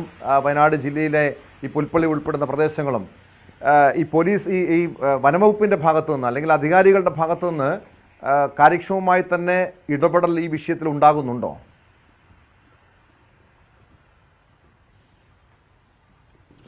ഒരുപക്ഷെ കഴിഞ്ഞ വർഷമാവും ഏറ്റവും അധികം വന്യജീവി ആക്രമണങ്ങൾ നേരിടേണ്ടി വന്നത് വയനാടൻ ജനതയ്ക്ക്. നിരവധി പേർക്ക് ജീവൻ നഷ്ടമാവുന്ന സാഹചര്യം. ഒപ്പം ഏത് സമയവും പതിയിരുന്ന് ആക്രമിക്കാവുന്ന കടുവയുടെയും പുലിയുടെയും കരടിയുടെയും ഒക്കെ ഭീഷണിയുടെ മുൾമുനയിൽ ആളുകൾ ജീവിക്കുന്ന ഒരു സാഹചര്യം. ഒപ്പം കാടിറങ്ങി ജനവാസ കേന്ദ്രങ്ങളിലേക്ക് എത്തുന്ന ആനകൾ ജനങ്ങളുടെ സ്വൈര്യ ജീവിതത്തെ അങ്ങേയറ്റം ദോഷകരമായി ബാധിക്കുന്ന ഒരു സാഹചര്യം. ബേലൂർ മഖ്നയെ പോലുള്ള ആനയൊക്കെ ദിവസങ്ങളോളം പുൽപ്പള്ളി മേഖലയിൽ മേഖലയിലൊക്കെ ആ ഭീതി വിതച്ചത് നമ്മൾ കണ്ടതാണ്. ഒരുപാട് ദിനങ്ങൾ, ഒരുപാട് മനുഷ്യാധ്വാനമാണ് ഇവയെ കാട്ടിലേക്ക് തുരത്തുന്നതിനും പിടികൂടുന്നതിനുമൊക്കെയായി ചെലവഴിക്കേണ്ടി വന്നത് എന്ന സാഹചര്യവും വ്യക്തമാണ്. എന്തായാലും അതിനുശേഷം കുറച്ചു നാളത്തേക്ക് ഒറ്റപ്പെട്ട വന്യജീവി ആക്രമണങ്ങൾ വയനാട് ജില്ലയുടെ പല ഭാഗങ്ങളിൽ നിന്നും റിപ്പോർട്ട് ചെയ്യപ്പെട്ടെങ്കിലും ഇത്ര അധികം ഭീതി വിതച്ചുകൊണ്ടുള്ള ഒരു സാഹചര്യം ഉണ്ടായിരുന്നില്ല. പക്ഷെ നമുക്കറിയാം, ഇതിപ്പോൾ ജനുവരി മാസം കഴിഞ്ഞിരിക്കുന്നു. ഫെബ്രുവരി മാർച്ചിലൊക്കെ എത്തുമ്പോൾ വേനൽക്കാലം അതിന്റെ കാഠിന്യത്തിലേക്ക് നീങ്ങും. ഓരോ വർഷം കഴിയുന്തോറും ചൂട് കൂടി വരുന്നതും ജലത്തിന്റെ ദൗർലഭ്യം വർദ്ധിച്ചു വരുന്ന ഒരു സാഹചര്യമാണ് കാട്ടിനുള്ളിൽ കാര്യമായി പഴങ്ങളും മറ്റ് കായ്കനികളുമൊക്കെ കിട്ടാതെ വരുന്ന ഒരു സാഹചര്യം, ജലലഭ്യത അങ്ങേയറ്റം വിരളമായി വരുന്ന ഒരു സാഹചര്യമൊക്കെ കാട്ടിലുണ്ടാവും. കാട്ടിലുള്ള ജലസ്രോതസ്സുകളൊക്കെ വരണ്ടു പോകുമ്പോൾ അവയ്ക്ക് ഭക്ഷണം ലഭിക്കാതെ വരുന്നു, വെള്ളം ലഭിക്കാതെ വരുന്നു. ഇങ്ങനെയാകുമ്പോൾ കാട്ടിലെ ഈ ക്ഷാമം അതാണ് പലപ്പോഴും ഈ വന്യജീവികളെ പുറത്തേക്ക് ഇറക്കുന്നത്. ആനയും കടുവയും പുലിയും പോലുള്ള മൃഗങ്ങളൊക്കെ പുറത്തേക്ക് വരുന്ന സാഹചര്യം. എന്തായാലും ഈ വർഷവും കാര്യങ്ങൾ വലിയ തോതിൽ വിഭിന്നമായി മാറാൻ കഴിയില്ല. വേനൽ കടുക്കുന്നതോടെ കൂടുതൽ ജീവികൾ പുറത്തേക്ക് ഇറങ്ങുന്ന ഒരു സാഹചര്യം തന്നെയാവും ഉണ്ടാവുക. എന്തായാലും നമ്മളിപ്പോൾ ഈ പുൽപ്പള്ളി മേഖലയിൽ ഭീതി വിതയ്ക്കുന്ന കടുവയാണെങ്കിലും അത് ഒരുപാട് പ്രായമുള്ള, ശാരീരികമായ ഒരുപാട് അവശതകളുള്ള ഒരു മൃഗമാണ്. കാട്ടിനുള്ളിൽ വേട്ടയാടി മൃഗങ്ങളെ പിടിച്ച് അതിന് ജീവിക്കാൻ കഴിയാത്ത ഒരവസ്ഥയിലേക്ക് മാറുന്നു. അങ്ങനെയുള്ളപ്പോഴാണ് പലപ്പോഴും ഈ ആരോഗ്യം ക്ഷയിക്കുമ്പോൾ നാട്ടിൻപുറത്തേക്ക് ഇറങ്ങി വളരെ എളുപ്പത്തിൽ ഭക്ഷണം തേടാൻ, ഇര തേടാൻ കഴിയുന്ന ഒരു സാഹചര്യമുണ്ട്. ഈ കർഷകരും മറ്റുമൊക്കെ വളർത്തുന്ന മൃഗങ്ങളൊക്കെ കൂട്ടിനുള്ളിൽ കഴിയും, അല്ലെങ്കിൽ കൂട്ടിന് പുറത്തൊക്കെ ഇറങ്ങുമ്പോൾ വലിയ ഒരു അധ്വാനമില്ലാതെ അവയ്ക്ക് ഈ കാട്ടിലെ പോലെ അതിവേഗത്തിലുള്ള വേട്ടയാടലിന് പകരം നാട്ടിൽ നിന്നും ഭക്ഷണ സാമഗ്രികൾ വളരെ എളുപ്പത്തിൽ ഇരകൾ പിടിക്കാൻ കഴിയും എന്നൊരു സാഹചര്യം ഉടലെടുക്കുമ്പോഴാണ് പലപ്പോഴും ഇത്തരത്തിലുള്ള ഒറ്റപ്പെട്ട മൃഗങ്ങൾ പുറത്തേക്ക് ഇറങ്ങുക. എന്തായാലും ഈ കടുവയാണെങ്കിൽ പോലും ഒരു ഇര പിടിക്കാനുള്ള സൗകര്യം ഈ മേഖലയിൽ കണ്ടെത്തിയതുകൊണ്ട് തന്നെ ആവാം ഒരുപക്ഷെ ഈ മേഖലയിൽ നിന്നും മറ്റ് കാട്ടിനുള്ളിലേക്ക് കയറാതെ ഇവിടെ തന്നെ നിലയുറപ്പിച്ചിരിക്കുന്ന ഒരു സാഹചര്യം. അതുകൊണ്ട് വരുന്ന മണിക്കൂറുകളിലും അല്ലെങ്കിൽ ഇതിനെ പിടികൂടുന്ന സമയം വരെ ഇതിന്റെ സാന്നിധ്യം ഈ പരിസര പ്രദേശങ്ങളിൽ ഉണ്ടാവും എന്ന് തന്നെയാണ് നമുക്ക് മനസ്സിലാക്കാൻ കഴിയുന്നത്. നാട്ടുകാർക്കും അതുതന്നെയാണ് വലിയ ഒരു ആശങ്കയെ വരുന്നത്. എന്തായാലും വനവകുപ്പിന്റെ പ്രവർത്തനങ്ങൾ വളരെ ഊർജിതമായി പുൽപ്പള്ളിയിലാണ് കടുവ ഭീതി. കടുവ ഇന്ന് ഈ പുലർച്ചെയും ഒരു വളർത്തുമൃഗത്തെ ആക്രമിച്ച് കൊലപ്പെടുത്തുന്ന സാഹചര്യമുണ്ടായി. വലിയ ഭീതിയിൽ ജനങ്ങൾ കഴിയുന്നു. വനംവകുപ്പ് കടുവയെ പിടികൂടാനുള്ള ശ്രമങ്ങൾ വനംവകുപ്പിന്റെ ഭാഗത്തുനിന്ന് ഊർജിതമായി തന്നെ നടക്കുന്നുമുണ്ട്. സ്പോട്ട് ലൈവിന് പരിശോധിക്കുന്ന ഏറെ സങ്കടപ്പെടുത്തുന്ന ഒരു വാർത്തയാണ്. റഷ്യൻ കൂലിപ്പട്ടാളത്തിൽ കുടുങ്ങിയ മലയാളികളിൽ ഒരാൾ മരിച്ചു എന്ന വാർത്ത അല്പസമയം മുമ്പാണ് പുറത്തു വന്നത്. തൃശൂർ സ്വദേശി ബിനിലാണ് മരിച്ചത്. മരണവിവരം ഇന്ത്യൻ എംബസി കുടുംബത്തെ അറിയിച്ചിട്ടുണ്ട്. ബിനിൽ വെടിയേറ്റ് ചികിത്സയിലായിരുന്നു. ഉക്രൈൻ സൈന്യത്തിന്റെ ആക്രമണത്തിലാണ് ബിനിൽ ഉൾപ്പെടെ 2 മലയാളികൾക്ക് വെടിയേറ്റത്. വിശദാംശങ്ങളുമായി കിരൺ ബാബു ചേരുന്നുണ്ട്. കിരൺ, കിരണിലേക്ക് എത്തുന്നതിന് മുൻപ് ഇതുമായി ബന്ധപ്പെട്ട ഒരു ഓഡിയോ സംഭാഷണം പുറത്തു വന്നിരുന്നു. അതിലേക്ക് മരിച്ചു. ഞാനിവിടെ റഷ്യയിലെ ആശുപത്രിയിൽ.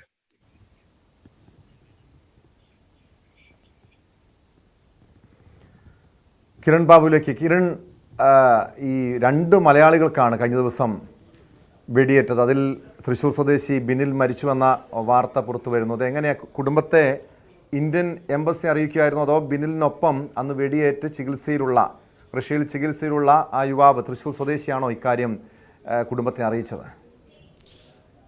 ടോമ, ഈ വിവരം നേരത്തെ തന്നെ ബിനിലിനൊപ്പം ഉണ്ടായിരുന്ന ജെയിൻ നേരത്തെ തന്നെ അറിയിച്ചിരുന്നു. ജെയിൻ്റെ സഹോദരി ഭർത്താവ് കൂടിയാണ് ബിനിൽ TB എന്ന് പറയുന്നത്. ഈ 2 പേരും ഒരുമിച്ചാണ് കഴിഞ്ഞ ഏപ്രിൽ ഇവിടെ നിന്ന് റഷ്യക്ക് പോയത്. ക്യാൻറ്റീനിൽ ജോലിക്ക് ആണ് എന്ന രീതിയിലാണ് ഏജൻസി ഇവരെ കൊണ്ടുപോയത്. അവിടെ ചെന്ന് ഒരു കരാറിൽ ഒപ്പിട്ട ശേഷമാണ്, ക്യാൻറ്റീനിലല്ല, ഇത് തങ്ങൾ റഷ്യൻ കൂലിപ്പട്ടാളത്തിലാണ് തങ്ങൾ എത്തപ്പെട്ടത് എന്നവർ മനസ്സിലാക്കിയത്. ആ സമയത്ത് തന്നെ ഈ വിഷയം നമ്മളറിയുകയും ന്യൂസ്8 ആ വാർത്ത പുറത്തുവിടുകയും ഇവരെ രക്ഷപ്പെടുത്താൻ വേണ്ടിയുള്ള പലതരത്തിലുള്ള ശ്രമം ഇന്ത്യൻ എംബസി വഴിയൊക്കെ നടത്തിക്കൊണ്ടിരിക്കുകയായിരുന്നു. ഇതിനിടയിലാണ് റഷ്യൻ കൂലിപ്പട്ടാളത്തിന് അതിർത്തിയിൽ വെച്ച് ഉക്രൈൻ സേനയുടെ വെടിയേറ്റത്. ഉക്രൈൻ സേനയുടെ വെടിയേറ്റ് 2 പേർക്കും ഗുരുതരമായ പരിക്ക് ഉണ്ടായി. ഇതിനിടയിൽ ബിനിൽ നേരത്തെ മരിച്ച വിവരം ജെയിൻ അടക്കം നാട്ടിലേക്ക് അറിയിച്ചിരുന്നു. പക്ഷേ അത്ര ഒരു ഔദ്യോഗിക സ്ഥിരീകരണം ഉണ്ടായിരുന്നില്ല. അന്നും നമ്മൾ ന്യൂസ്8 വാർത്ത നൽകിയിരുന്നു. പക്ഷേ അപ്പോൾ നമ്മൾ മരണം വാർത്ത നമ്മൾ അറിയുമ്പോഴും നമുക്ക് നൽകാൻ കഴിയുന്നൊരവസ്ഥ ഉണ്ടായിരുന്നില്ല. വിദേശത്ത് നിന്ന് ഇങ്ങനെ ഒരാൾ മരിച്ചാൽ അതൊരു ഔദ്യോഗികമായ ഒരു സ്ഥിരീകരണം എംബസിയുടെ ഭാഗത്ത് നിന്ന് ഉണ്ടാവേണ്ടതുണ്ട്. അല്ലാതെ ഒരു മരണ വാർത്ത നൽകാൻ കഴിയില്ല. പക്ഷേ വീട്ടുകാരടക്കം നേരത്തെ നേരത്തെ തന്നെ അറിഞ്ഞിരുന്നു. ജയിൻ്റെ ശബ്ദ സന്ദേശം വീട്ടുകാർ നമ്മൾ അല്പസമയം മുമ്പ് കേട്ടത് ആ ശബ്ദ സന്ദേശമാണ്. ആ ശബ്ദ സന്ദേശം വഴി മരണമുണ്ടായി, ബിനിലിൻ്റെ മരണമുണ്ടായി എന്ന് അറിഞ്ഞിരുന്നു. ഇന്നാണ്, ദിവസങ്ങൾക്ക് ശേഷം ഇന്നാണ് അങ്ങനെ ഒരു സ്ഥിരീകരണം ഉണ്ടായത്. പ്രത്യേകിച്ച് യുദ്ധമുഖത്തൊക്കെ ആളുകൾ മരിക്കുമ്പോൾ വളരെ വേഗത്തിൽ അങ്ങനെ ഒരു സ്ഥിരീകരണം ഉണ്ടാവാത്ത അവസ്ഥയുണ്ട്. ജയിൻ്റെയും നില ഗുരുതരമായി. അദ്ദേഹം മോസ്കോയിലെ ആശുപത്രിയിലാണ്. നേരത്തെ അതിർത്തിയിലെ ഒരു ആശുപത്രിയിലായിരുന്നു. ഇപ്പോൾ ജയിൻ്റെ സംസാരശേഷി വീണ്ടെടുക്കാൻ കഴിഞ്ഞിട്ടില്ല. അതുകൊണ്ട് നാട്ടിൽ നിന്ന് അദ്ദേഹത്തോട് സംസാരിക്കാൻ കഴിയാത്ത ഒരു അവസ്ഥ കൂടി എന്തായാലും ഉണ്ടായിരിക്കുന്നു. എന്തായാലും ഇന്ത്യൻ എംബസി വഴി ഇടപെട്ടാണ് ഇപ്പോൾ അവിടെ ഒരു മരണം സ്ഥിരീകരിച്ചിരിക്കുന്നത്. ഇനി ഈ മൃതദേഹമടക്കം നാട്ടിലെത്തിക്കാൻ വേണ്ടിയുള്ള നടപടിക്രമങ്ങൾ ഉണ്ടാവേണ്ടതുണ്ട്. എന്തായാലും നമ്മുടെ നാട്ടിൽ നിന്ന് വലിയ പ്രതീക്ഷയോടുകൂടി അവിടെ എത്തിയതാണ് ഈ യുവാക്കൾ. അവരെ മറ്റ് സാങ്കേതികമായ കാരണം പ്രത്യേകിച്ചും ഒരു കൃത്യമായ നയതന്ത്ര ഇടപെടലുകൾ ഉണ്ടായാൽ മാത്രമേ ഉള്ളൂ കൊല്ലപ്പെട്ട ബിനിലിൻ്റെ മൃതദേഹം കേരളത്തിലേക്ക്, നാട്ടിലേക്ക് എത്തിക്കാൻ കഴിയുകയുള്ളൂ. ഏതെങ്കിലും രീതിയിലുള്ള ഒരു തടസ്സങ്ങൾ, നിയമ തടസ്സം അതിനുണ്ടോ? ഈ എന്നത്തേക്ക് ബിനിലിൻ്റെ മൃതദേഹം നാട്ടിലെത്തിക്കുമെന്നാണ് മനസ്സിലാക്കുന്നത്? ടോം, ഇപ്പോൾ നമുക്കത് കൃത്യമായി പറയാൻ കഴിയാത്ത ഒരു സാഹചര്യം കൂടിയുണ്ട്.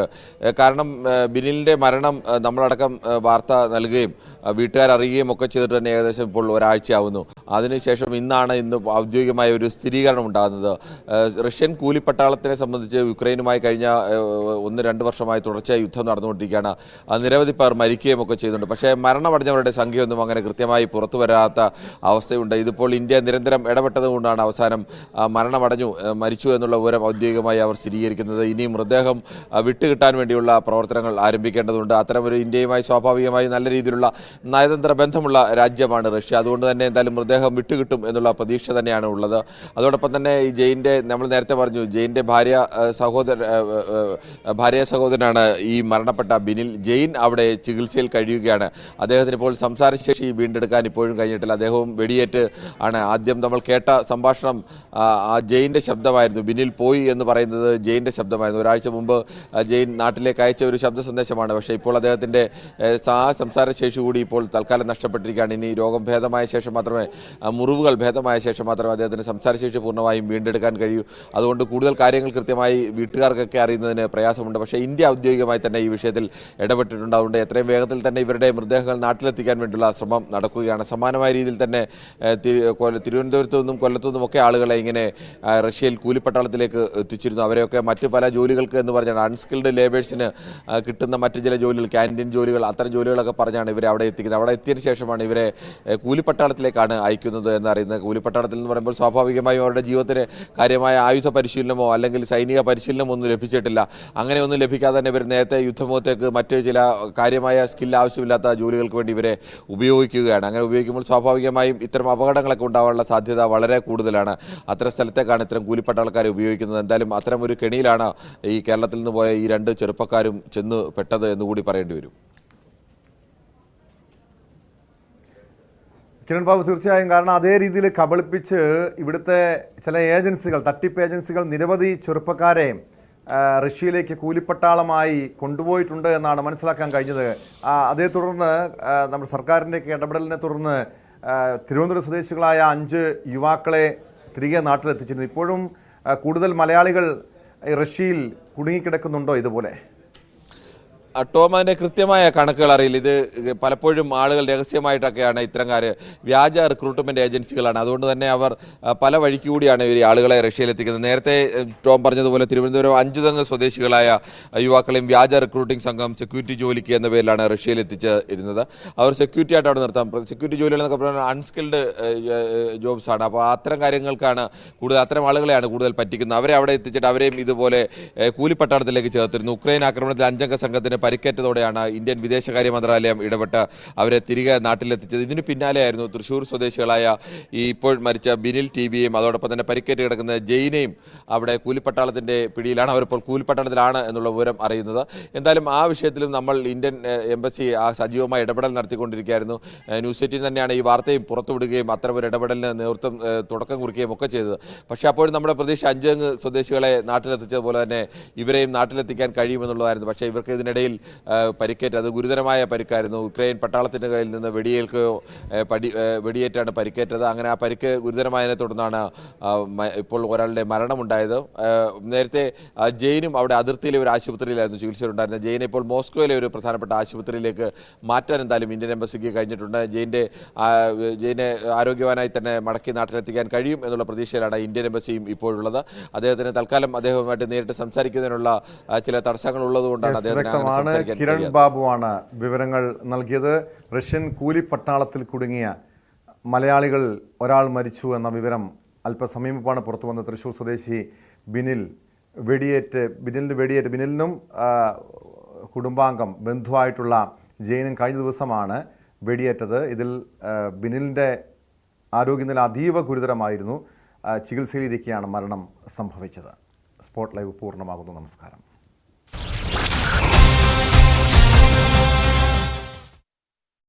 രാജിക്കത്ത് PV